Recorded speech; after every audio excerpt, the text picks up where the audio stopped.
16 de outubro de 1946, 01:45 da madrugada, no ginásio da prisão de Nuremberg. Arthur Seyss-Inquart sobe os degraus da forca como o 10º e último nazista a ser executado naquela noite interminável. 10 homens já morreram. Ribbentrop estrangulou por 14 minutos. Keitel agonizou por 24. Streicher gritou Heil Hitler. Frank rezou o Salmo 51. Jodl fez continência militar. Agora, depois de quase 3 horas de execuções contínuas, os guardas estão exaustos, as testemunhas estão mentalmente destroçadas, o carrasco está cansado. E Arthur Seyss-Inquart é o último nome na lista. No topo da plataforma, quando perguntam se o condenado tem últimas palavras, Seyss-Inquart não reza, não grita, não faz continências. Ele diz calmamente em alemão: Ich hoffe, dass diese Hinrichtung der letzte Akt der Tragödie des Zweiten Weltkrieges sein wird. Espero que esta execução seja o último ato da tragédia da Segunda Guerra Mundial. É uma declaração estranha, vindo de um homem responsável pela deportação de 110 mil judeus holandeses, dos quais 104 mil foram assassinados. Vindo do governador que criou a fome do inverno holandês, matando deliberadamente 22 mil civis de fome.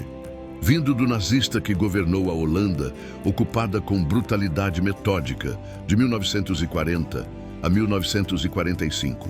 Mas antes de morrer, algumas horas antes, às 17 horas, Seyss-Inquart teve a sua última refeição. Salsicha alemã, pão preto, queijo, chá. Comeu pouco, empurrou o prato para longe. E nas últimas horas, escreveu carta para a esposa Gertrude, que nunca seria entregue. Fica comigo até o final, porque esta é a história do último homem a morrer em Nuremberg. Arthur Seyss-Inquart nasceu em 22 de julho de 1892, em Stannern, na Morávia, então parte do Império Austro-Húngaro. A família era de classe média austro-alemã, com o pai trabalhando como professor. E o jovem Arthur foi criado num ambiente conservador e católico típico da burguesia austríaca do início do século XX. Durante a Primeira Guerra Mundial, Seyss-Inquart serviu no exército austro-húngaro como oficial de infantaria, sendo ferido gravemente em combate em 1917.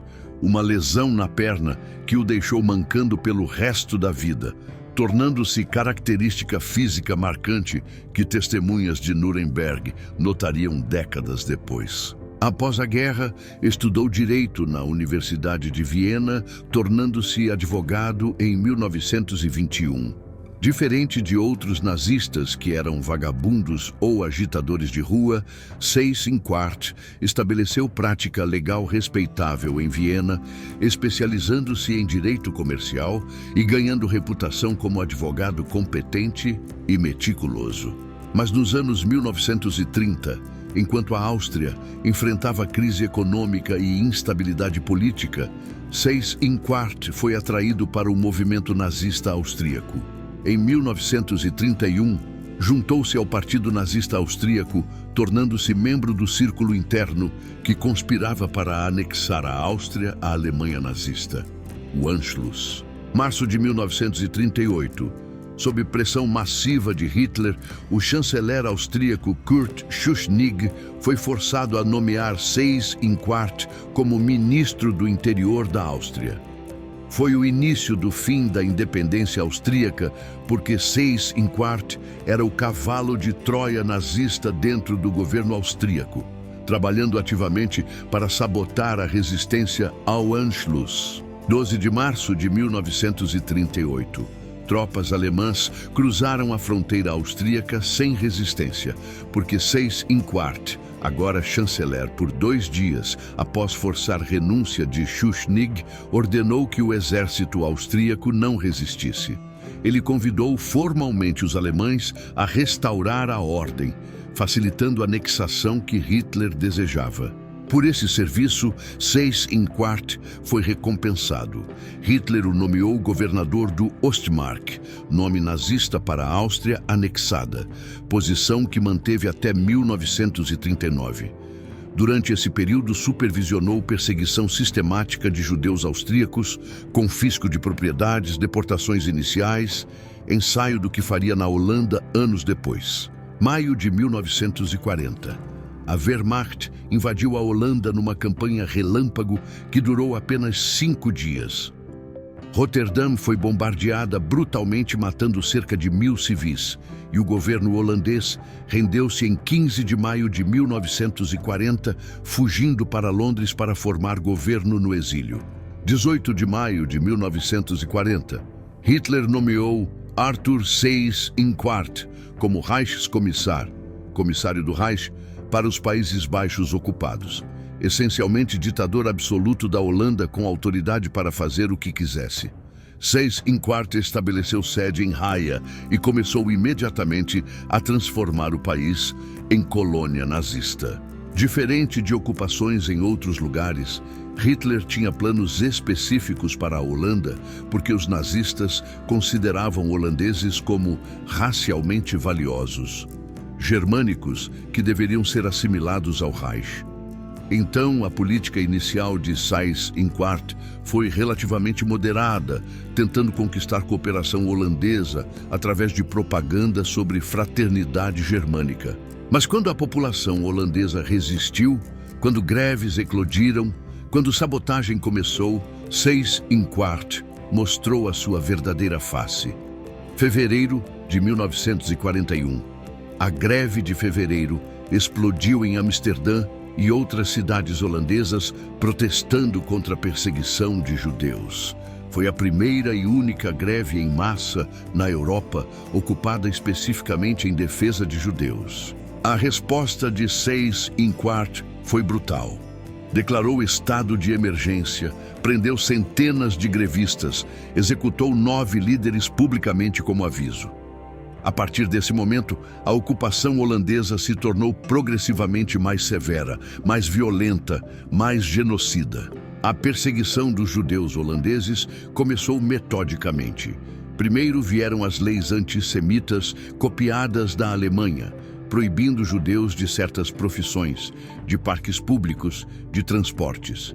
Depois veio o registro obrigatório, forçando todos os judeus a se identificarem, facilitando o controle posterior. 1942. Começaram as deportações em massa. Seyss-Inquart estabeleceu campo de trânsito em Westerbork, no nordeste da Holanda, de onde trens partiam regularmente para Auschwitz e Sobibor, levando famílias judias inteiras. Entre 1942 e 1944, aproximadamente 110 mil judeus holandeses foram deportados sob ordens diretas de Seyss-Inquart. Desses 110 mil, cerca de 104 mil foram assassinados nos campos de extermínio. Uma taxa de mortalidade de 94%, entre as mais altas de qualquer país da Europa Ocidental. A comunidade judaica holandesa, que existia há séculos, foi virtualmente aniquilada em menos de 3 anos. E entre os deportados estava a família de uma menina de 13 anos chamada Anne Frank. Em 4 de agosto de 1944, a família Frank foi descoberta no esconderijo secreto em Amsterdã, onde viviam há 2 anos, presa pela polícia holandesa, colaboracionista, trabalhando sob ordens de Seyss-Inquart, e deportada para Auschwitz. Anne morreria de tifo em Bergen-Belsen em fevereiro ou março de 1945, apenas semanas antes da liberação. Além do genocídio, Seyss-Inquart explorou a economia holandesa impiedosamente, confiscou alimentos, matérias-primas, equipamentos industriais, enviando tudo para a Alemanha. Forçou cerca de 500 mil trabalhadores holandeses a ir para a Alemanha como mão de obra escrava em fábricas. Roubou obras de arte de museus e coleções privadas. Setembro de 1944. Os aliados lançaram Operação Market Garden, tentando libertar a Holanda pelo norte. A operação falhou, mas libertou o sul do país, dividindo a Holanda em 2, sul livre, norte ainda ocupado. E Seyss-Inquart decidiu punir a população holandesa do norte pela ousadia de esperar libertação. Ele ordenou o embargo total de alimentos para as províncias do norte, proibindo o transporte de comida por trem, caminhão ou barco. Depois, ordenou destruição de infraestrutura. Inundou terras agrícolas abrindo diques, destruiu portos, sabotou sistemas de distribuição. O objetivo era claro: fome como arma de guerra, vingança coletiva contra a população civil. O resultado foi o Hunger Winter, o Inverno da Fome de 1944-45, o pior período da ocupação. Entre setembro de 1944 e maio de 1945, aproximadamente 22 mil civis holandeses morreram de fome e doenças relacionadas nas cidades do norte. Pessoas comiam bulbos de tulipas, cascas de árvores, qualquer coisa para sobreviver. Crianças desenvolveram nanismo permanente por desnutrição. Adultos morriam nas ruas. Famílias queimavam móveis para aquecimento. E Seyss-Inquart, confortável em sua sede em Haia, recusou-se a permitir ajuda humanitária, alegando necessidade militar, mesmo quando a guerra estava claramente perdida. Se você está acompanhando o canal A Última Ceia, se inscreve agora porque a história de Seyss-Inquart fecha o ciclo de Nuremberg. Ele foi o último a morrer. Ativa o sininho. 5 de maio de 1945. A Alemanha se rendeu e a ocupação da Holanda terminou oficialmente. Tropas canadenses libertaram o norte do país, encontrando população esquelética, faminta, traumatizada. Seyss-Inquart tentou negociar rendição pessoal com termos favoráveis, mas foi rejeitado. 7 de maio de 1945. Arthur Seyss-Inquart foi preso por tropas canadenses em Hamburgo, onde havia fugido tentando escapar. Não resistiu, entregou-se passivamente. Durante os interrogatórios iniciais, manteve postura de administrador colonial que apenas cumpria dever sem malícia pessoal. 20 de novembro de 1945. Formalmente acusado no Tribunal Militar Internacional de Nuremberg como réu número 17 dos 24 principais criminosos de guerra nazistas. As acusações eram devastadoras. Crimes contra a paz por papel no Anschluss austríaco, crimes de guerra por exploração econômica da Holanda, crimes contra a humanidade por deportação de judeus e criação da fome do inverno. Durante o julgamento, que durou meses, promotores apresentaram evidências esmagadoras. Documentos assinados por Seyss-Inquart ordenando deportações, memorandos sobre confisco de alimentos, ordens para destruir infraestrutura holandesa. Testemunhas holandesas descreveram o horror da ocupação, fome, deportações. Uma testemunha holandesa, sobrevivente de Westerbork, descreveu como os trens partiam toda terça-feira de manhã, levando 1000 pessoas de cada vez. Homens, mulheres, crianças, idosos, todos amontoados em vagões de gado.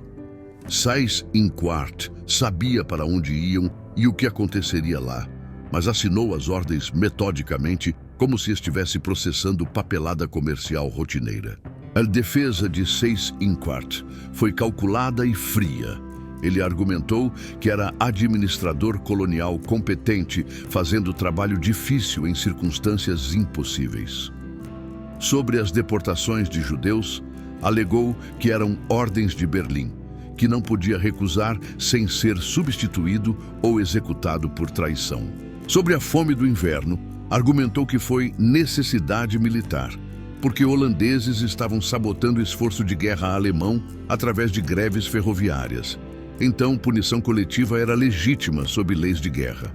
Sobre confisco de alimentos, disse que a Alemanha também estava passando fome, então redistribuição era justificada. Mas os promotores desmontaram cada argumento sistematicamente. Documentos mostravam que Seyss-Inquart não apenas obedecia ordens de Berlim, mas tomava iniciativa própria, sugerindo políticas mais duras, implementando perseguições antes de ser ordenado. Ele não era executor relutante, mas colaborador entusiástico. Sobre a fome do inverno, Testemunhas militares confirmaram que não havia justificativa militar para embargo de alimentos em setembro de 1944, quando a guerra estava claramente perdida. Foi vingança pura, punição coletiva proibida pelas convenções de Genebra, que Seyss-Inquart conhecia perfeitamente como advogado. E diferente de Jodl, que manteve dignidade militar, ou Frank, que expressou arrependimento, Seyss-Inquart permaneceu burocraticamente frio até o fim. Tratava julgamento como processo legal técnico, argumentando pontos como se estivesse em tribunal civil, discutindo contratos, não respondendo por vidas destruídas. 1 de outubro de 1946. O veredito veio após quase um ano de julgamento. Culpado de crimes contra a paz, crimes de guerra, crimes contra a humanidade em todas as 3 acusações. Sentença: morte por enforcamento. Seyss-Inquart ouviu a sentença sem expressão visível, ajustou os óculos, fez anotação breve em caderno. 15 de outubro de 1946, o dia antes da execução, Arthur Seyss-Inquart passou as horas finais em sua cela individual, mantendo rotina meticulosa que havia estabelecido durante meses de prisão. Acordou cedo, lavou-se cuidadosamente, vestiu-se com precisão. O homem que administrou o genocídio com eficiência burocrática mantinha a ordem pessoal até o fim. Diferente de outros condenados que receberam visitas de capelães ou escreveram cartas emocionais, Seyss-Inquart dedicou o tempo a organizar papéis pessoais. Classificou documentos por categoria, arrumou cartas em ordem cronológica, preparou inventário de pertences, como se estivesse fechando o escritório de advocacia, não enfrentando morte iminente. Pela tarde, escreveu carta final para a esposa Gertrude, que ficara na Áustria com os 3 filhos. A carta era formal, quase business-like, instruindo sobre assuntos financeiros, propriedades, educação das crianças. Expressou amor pela família, mas sem dramatismo excessivo, mantendo o controle emocional característico até nas últimas palavras escritas. Às 17h, a última refeição foi servida. Salsicha alemã, pão preto, queijo, chá, comida simples que teria comido em qualquer dia comum. Mas Seyss-Inquart comeu apenas alguns pedaços de pão, bebeu chá morno, depois empurrou o prato para longe, dizendo ao guarda que não tinha apetite. O corpo já sabia o que a mente tentava ignorar. Capelão católico visitou oferecendo últimos sacramentos, mas Seyss-Inquart, embora católico nominal, recusou educadamente. Obrigado, padre, mas prefiro enfrentar isto sozinho. Não era rejeição de fé, mas preferência por privacidade, por manter controle sobre circunstâncias finais sem ritual externo. À noite ouviu as execuções começarem. Ribbentrop às 01h11, depois Keitel, depois Kaltenbrunner, depois Rosenberg, depois Frank, depois Frick, depois Streicher, depois Sauckel, depois Jodl. Durante quase 3 horas, Seyss-Inquart ouviu sons distantes, vozes abafadas, alçapões abrindo, silêncios súbitos. Guardas relataram depois que Seyss-Inquart permaneceu sentado calmamente, lendo livro durante todo esse tempo, virando páginas em ritmo normal, como se sons de morte não alcançassem consciência. Era dissociação psicológica impressionante ou controle férrico sobre emoções. Impossível saber qual. Seyss-Inquart foi o último a morrer em Nuremberg. Depois dele, nunca mais. Continua até o final para saber as últimas palavras. 16 de outubro de 1946, 09h40 da madrugada. Os guardas finalmente vieram buscar Arthur Seyss-Inquart.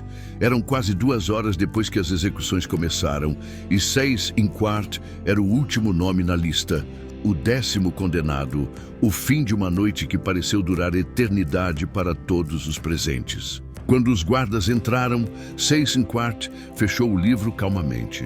Colocou-o na mesinha ao lado da cama, levantou-se e permitiu que amarrassem as mãos atrás das costas, sem palavra ou resistência.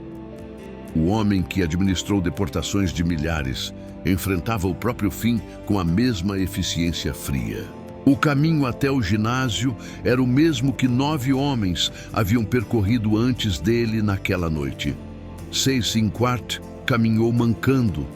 A lesão da perna da Primeira Guerra Mundial tornava a marcha difícil, mas manteve ritmo constante, recusando a ajuda dos guardas que ofereceram apoio. Quando a porta do ginásio se abriu, 6 viu as forcas. 3 estruturas de madeira verde com 13 degraus cada, cordas grossas penduradas, alçapões manchados. 9 corpos já haviam sido removidos, mas o cheiro de morte permanecia no ar. Sangue, urina, fezes, medo. As testemunhas estavam mentalmente destruídas após 3 horas assistindo execuções. 6 foi conduzido à forca central e começou a subir os 13 degraus, um por um, com dificuldade por causa da perna manca. O carrasco John C. Woods e assistente observavam. Era a 10ª execução que conduziam naquela noite. Estavam exaustos, mas o trabalho precisava ser terminado. No topo da plataforma 6 virou-se para as testemunhas. O oficial americano perguntou o nome, Arthur 6 Respondeu com voz clara, sem título ou elaboração, apenas nome simples. Depois perguntaram se tinha últimas palavras. 6 respirou fundo e disse em alemão com voz calma e medida: Ich hoffe, dass diese Hinrichtung der letzte Akt der Tragödie des Zweiten Weltkrieges sein wird und dass aus dieser Tragödie Lehren gezogen werden, sodass Frieden und Verständigung zwischen den Völkern erreicht wird. A tradução: espero que esta execução seja o último ato da tragédia da Segunda Guerra Mundial e que desta tragédia sejam tiradas lições para que paz e compreensão entre os povos sejam alcançadas. Eram palavras estranhas vindo de um homem responsável por tanto sofrimento. Falava de tragédia como se guerra fosse desastre natural inevitável, não escolha deliberada. Falava de lições sem mencionar as próprias atrocidades. Falava de paz sem pedir perdão às vítimas. Era a abstração final de burocrata que administrou genocídio sem nunca confrontar a realidade humana. Depois de falar, 6 ficou quieto enquanto guardas colocavam o capuz negro sobre a cabeça. Ele não resistiu, não tremeu, permaneceu imóvel como manequim enquanto a corda era ajustada ao redor do pescoço. O nó foi posicionado, a tensão checada, tudo verificado pela 10ª vez naquela noite. Às 00h47 da madrugada, o alçapão se abriu. O corpo de Arthur 6 caiu através da abertura e a corda esticou violentamente. O pescoço quebrou, mas não de forma limpa. Morte veio por combinação de quebra cervical e estrangulamento, levando aproximadamente 6 minutos. Durante esses minutos, o corpo balançou levemente. Houve alguns espasmos musculares involuntários. Sons abafados de asfixia vieram de dentro do capuz.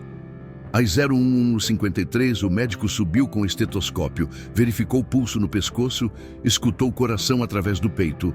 Às 01:53, declarou: Deceased, morto. Arthur 6 ex-comissário da Holanda ocupada, responsável pela deportação de 110 mil judeus holandeses e morte de 22 mil civis na fome do inverno, estava morto.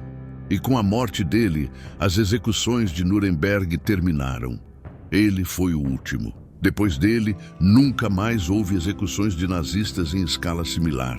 O corpo foi cortado da corda, fotografado, colocado em caixão simples com os outros 9. Todos os 10 corpos foram transportados para Munique, cremados, cinzas misturadas deliberadamente para que fossem indistinguíveis, depois espalhadas em rio não identificado, sem túmulos, sem memoriais, sem lugares para neonazistas peregrinarem. O legado de Arthur 6 está permanentemente ligado à destruição da comunidade judaica holandesa. Dos 140 mil judeus que viviam na Holanda antes da guerra, apenas 36 mil sobreviveram, taxa de sobrevivência de 26%, uma das piores da Europa Ocidental. A eficiência burocrática de Seyss-Inquart tornou o genocídio na Holanda particularmente letal.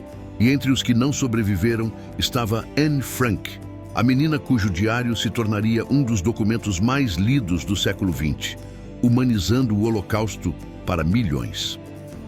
Anne e a família viveram escondidos no anexo secreto em Amsterdã de 1942 a 1944, período durante o qual Seyss-Inquart governava a cidade com autoridade absoluta.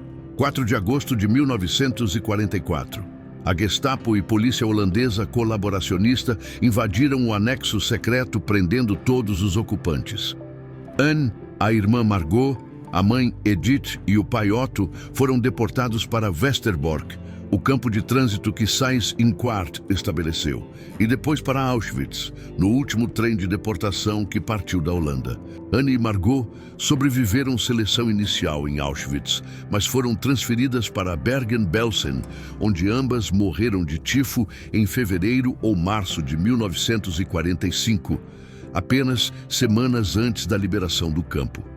Apenas Otto Frank sobreviveu, retornando a Amsterdã após guerra, onde encontrou o diário de Anne, preservado por Miep Gies, uma das protetoras. Seyss-Inquart nunca mencionou Anne Frank durante o julgamento, nunca reconheceu o papel na deportação dela especificamente, mas como Reichskommissar, ele era responsável por todo o sistema que tornou a deportação possível. Leis que forçaram judeus a se registrarem, polícia que os prendeu, trens que os transportaram, campos de trânsito que os processaram. Na Holanda pós-guerra, o nome Seyss-Inquart tornou-se sinônimo de traição e colaboração. A palavra Seyss-Inquart virou termo de insulto significando traidor ou colaboracionista. Monumentos foram erguidos para vítimas da fome do inverno e deportações, todos implicitamente acusando o homem que ordenou atrocidades. Mas diferente da Alemanha, que confrontou o passado nazista intensamente, holandeses também tiveram que confrontar colaboração holandesa. Polícia holandesa que prendeu Anne Frank estava seguindo ordens de Seyss-Inquart, mas eram holandeses prendendo compatriotas. Ferroviários holandeses que conduziram trens de deportação. Burocratas que processaram papelada. Esse reconhecimento de cumplicidade holandesa foi doloroso e demorou décadas. Seyss-Inquart era austríaco, nazista estrangeiro impondo vontade, mas não poderia ter deportado 110 mil judeus sem colaboração substancial de alguns holandeses que escolheram obedecer ordens em vez de resistir. Hoje, na Holanda, 4 de maio é Dia Nacional de Memória, quando todo o país para às 20 horas para 2 minutos de silêncio, honrando todas as vítimas da Segunda Guerra Mundial.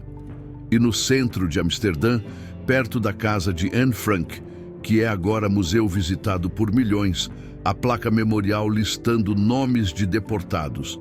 104 mil nomes que Seyss-Inquart ajudou a transformar em cinzas. Arthur Seyss-Inquart representa um tipo particular de perpetrador nazista. Não o fanático ideológico, não o sádico que matava por prazer, não o soldado alegando apenas seguir ordens militares, mas o administrador colonial eficiente que tratava genocídio como problema logístico a ser resolvido com competência burocrática. Ele não odiava judeus com paixão violenta como Streicher, não torturava pessoalmente como Goethe, não comandava campos de extermínio como Hus, mas administrava sistema que tornava tudo possível. Assinou ordens de deportação como se fossem memorandos de escritório, processou genocídio como projeto administrativo, quantificou vidas humanas como números em relatórios. Essa banalidade do mal, termo que Hannah Arendt cunharia anos depois ao cobrir julgamento de Eichmann, era personificada em Seyss-Inquart, homem educado, advogado treinado, administrador competente que usou essas habilidades para facilitar assassinato em massa, sem aparente conflito de consciência. As últimas palavras de Seyss-Inquart Espero que esta execução seja o último ato da tragédia, revelam essa dissociação final. Ele chamou Segunda Guerra Mundial de tragédia, como se fosse peça teatral ou desastre natural, não resultado de escolhas humanas deliberadas, incluindo as dele próprio. Falou de paz e compreensão entre povos, sem reconhecer que destruiu precisamente isso ao deportar vizinhos judeus, ao criar fome deliberada, ao transformar Holanda em território de terror. Era a abstração conveniente que permitia evitar responsabilidade pessoal até o último momento. Mas diferente de Jodl, que foi controversamente anulado em 1953, ou Frank, cuja conversão gerou debate sobre arrependimento genuíno, Seyss-Inquart permanece universalmente condenado sem revisão ou simpatia. Deportação de 104 mil judeus holandeses e criação da fome do inverno são crimes claros demais, documentados demais, indefensáveis demais para qualquer reabilitação. E a conexão com Anne Frank torna o legado dele ainda mais irrevogável, porque milhões leram o diário dela, porque o anexo secreto é lugar de peregrinação, porque Anne se tornou símbolo universal do Holocausto. Seyss-Inquart está permanentemente ligado à morte dela e das 104 mil outras vítimas que transformou em estatísticas. Ele foi o último homem a morrer nas execuções de Nuremberg, encerrando noite que começou com Ribbentrop às 01h11 e terminou com ele às 01h53. 2 horas e 42 minutos de justiça consecutiva. Depois dele, nunca mais houve execuções similares de líderes nazistas. Era o fim de uma era e começo de outro tipo de acerto de contas. Terminamos os nazistas de Nuremberg, mas a série A Última Ceia continua, agora explorando outros criminosos de guerra. No próximo episódio, vamos para o Japão com a história de Iwane Matsui, general japonês comandante durante o massacre de Nanquim, onde 300 mil chineses foram mortos em 6 semanas de horror indescritível. Matsui foi enforcado em Tóquio em 1948, mas diferente de outros que morreram em silêncio ou gritando slogans, ele passou as últimas horas recitando sutras budistas, pedindo perdão não aos juízes, mas ao universo. Morreu rezando mantras enquanto o alçapão se abria. Foi arrependimento genuíno ou ritual vazio? Se inscreve no canal, ativa o sininho e deixa um like. Nos vemos no próximo de A Última Ceia. Tekis Teto.